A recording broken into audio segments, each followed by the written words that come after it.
Estamos en comunicación con Sofía Basalio, quien es docente de la Universidad Nacional de Lanús.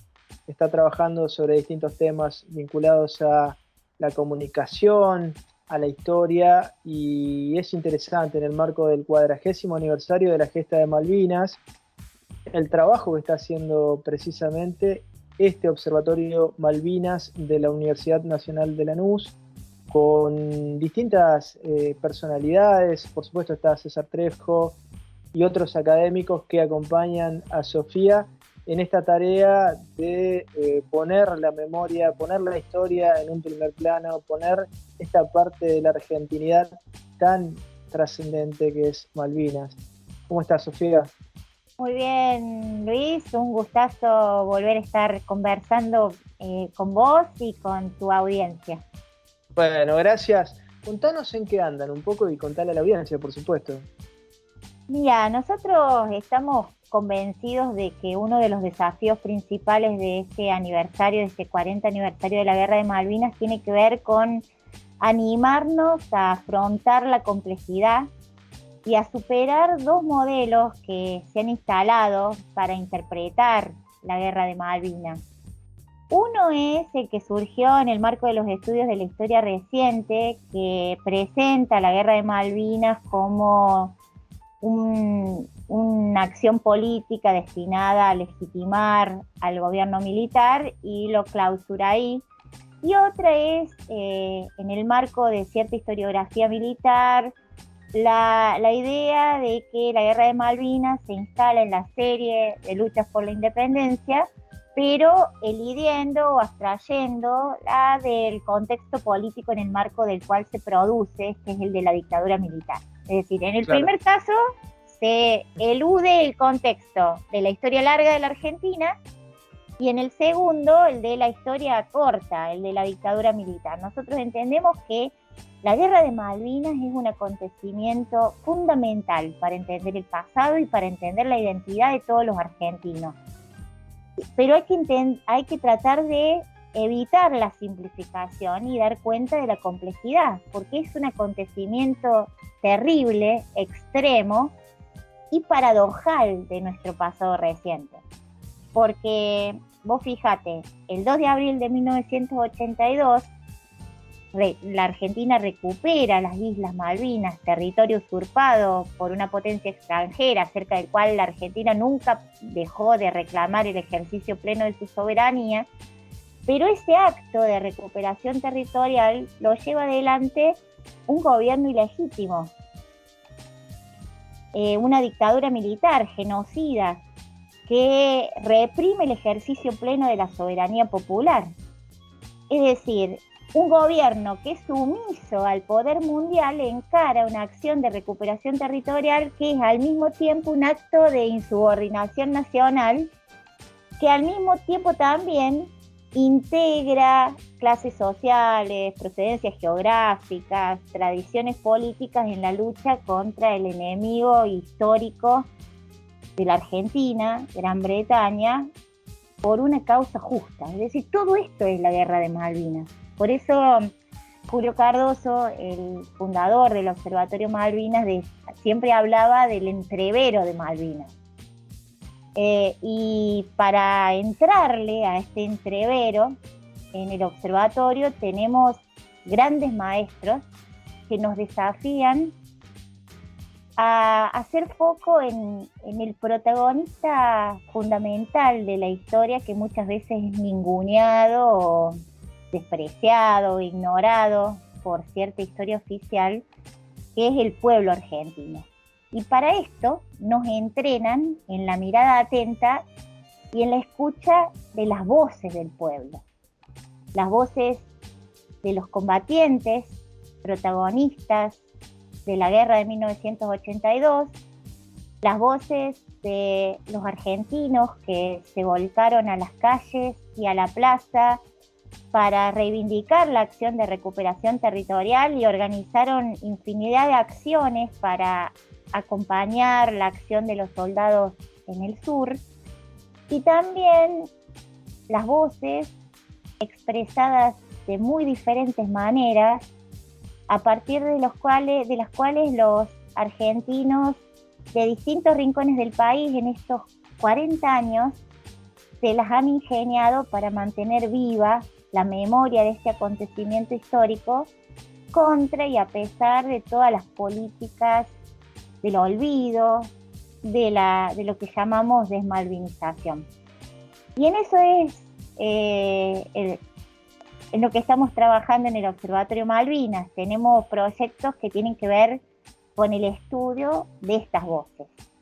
Uno de los proyectos fundamentales se llama Proyecto Voces de Malvinas, Archivo de las Memorias de los Combatientes, que consiste en el registro de los testimonios de los protagonistas de la guerra de 1982 y su preservación en un repositorio digital para las próximas generaciones de argentinos.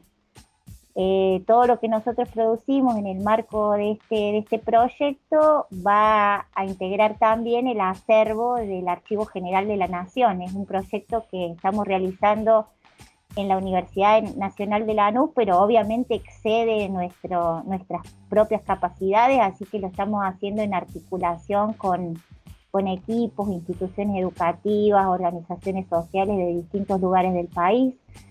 Y creemos que es muy importante porque durante muchos años las voces de los protagonistas de la guerra del 82 fueron silenciadas o descalificadas, a diferencia de lo que sucedió con las voces de las víctimas del terrorismo de Estado, que enseguida fueron reconocidas por los organismos oficiales como muy importantes para comprender la historia y para hacer justicia.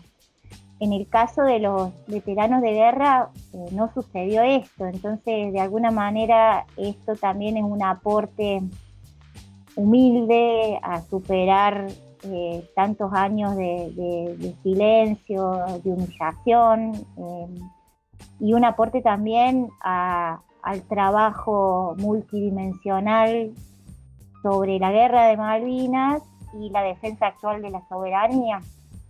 Muchos, aunque ustedes no lo crean, muchos veteranos, aún al día de hoy, no han tenido la oportunidad de dar su testimonio públicamente o lo han hecho ante grupos muy reducidos, su propia familia, el grupo de amigos, los camaradas, escuelas o medios locales, y se saben protagonistas de un hecho muy trascendente, tal vez el hecho más importante de sus vidas, y sienten y expresan la necesidad de compartir esta experiencia vital con el resto de la comunidad y preservarla para las próximas generaciones.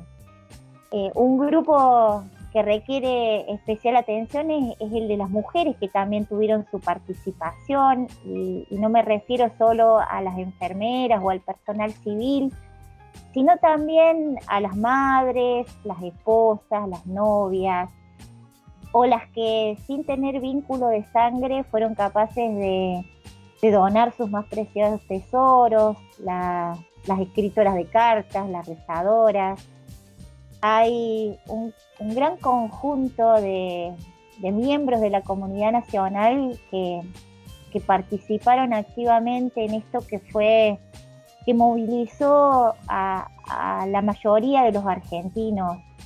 Eso te iba a decir, Sofía, que a propósito de esto que planteabas, ¿no? De la contradicción de una dictadura que aplicó políticas coloniales hacia adentro, pero que en general, aplicó políticas coloniales en lo represivo, en lo económico, pero en esto de Malvinas sí tuvo una acción que va contra esa línea, ¿no? Una línea en defensa de la soberanía nacional, y fíjate que es contradictorio todo, qué complejo, como vos decís, que hasta presos políticos de entonces, montoneros, querían sumarse a la lucha por Malvinas, ¿no? Y esto da cuenta de la complejidad de ese momento histórico, y pensando en el presente también, en la complejidad de este momento, estamos en la posguerra, se sigue librando la disputa cultural y ideológica. Por supuesto, Reino Unido utiliza sus herramientas, todas las disponibles,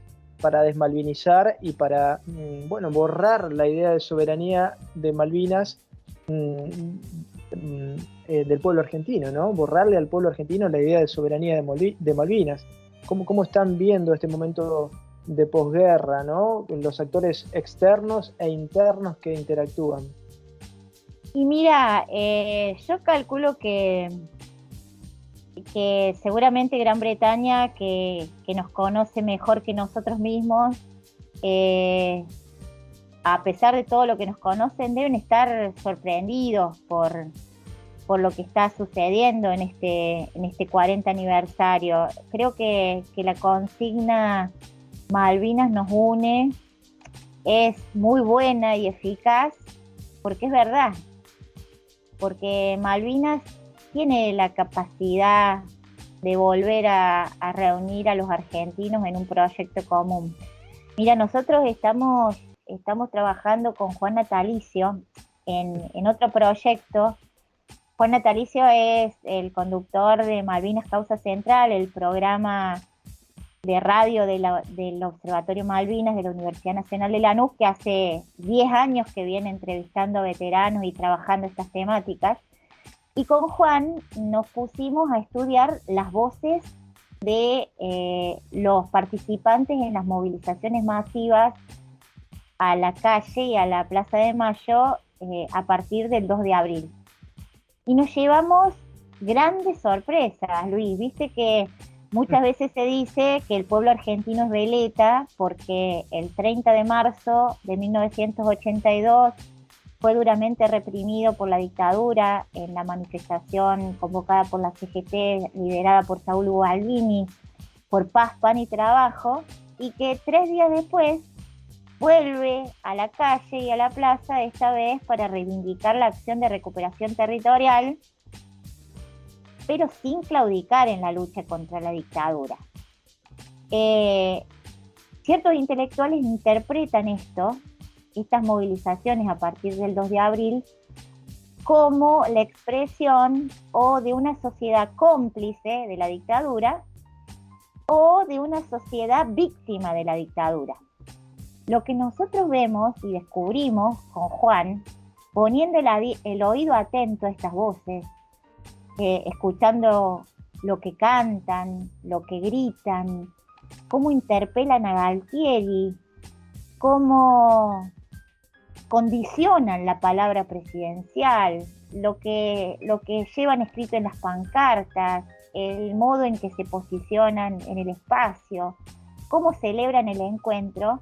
Todo eso son expresiones que van mucho más allá de estas representaciones esquemáticas. Otra vez, se trata de restituir la complejidad.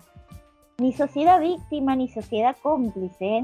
Lo que nosotros vemos ahí es una sociedad protagonista, consciente de la relevancia del momento histórico que se vive y con voluntad y voz propia, que no es una voluntad, no es una voz homogénea. Hay sí unanimidad respecto de la reivindicación de la acción de recuperación territorial, pero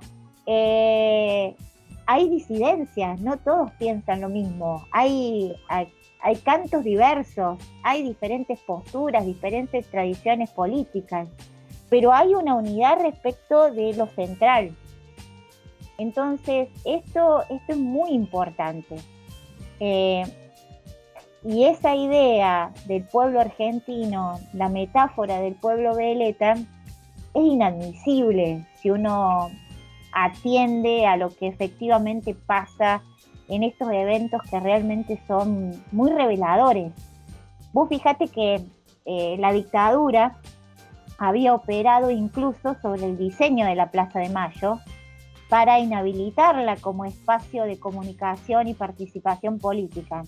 A partir del golpe de Estado del 24 de marzo de 1976 contra el gobierno constitucional de María Estela Martínez de Perón, se decreta, se impone el estado de sitio y se busca hacer de la Plaza de Mayo un lugar de paseo, de tránsito. Por eso surgen las rondas de las madres de Plaza de Mayo, porque no las dejaban juntarse en un lugar, sino que la policía les decía circulen, circulen.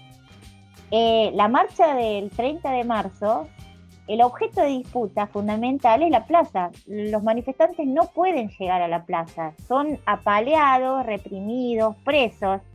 Hay tantos presos ese día que tienen que incautar micros de línea porque no les alcanzan los camiones celulares para llevar a los presos, a los manifestantes presos a las comisarías.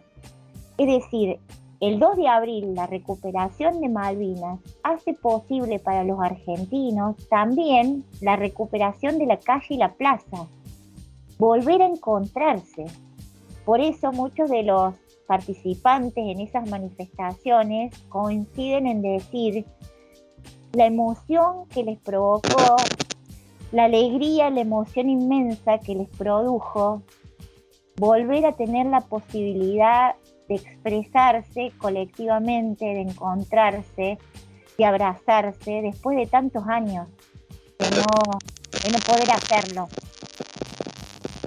Sofía, la verdad es un testimonio muy interesante el que has desplegado y la vamos a seguir en otro momento. Por supuesto quedan muchos elementos para abordar, pero qué interesante esto que mencionás del análisis sobre el hecho de la plaza y en general, digo, y bueno, felicitaciones por la gran tarea que están realizando desde el Observatorio Malvinas de la Universidad Nacional de Lanús y la seguimos. Muchas gracias, Luis. Un fuerte abrazo a toda la comunidad malvinera de Santa Fe y especialmente a los veteranos con los que tenemos una estrecha relación de mucho afecto y respeto. Bueno, muchísimas gracias.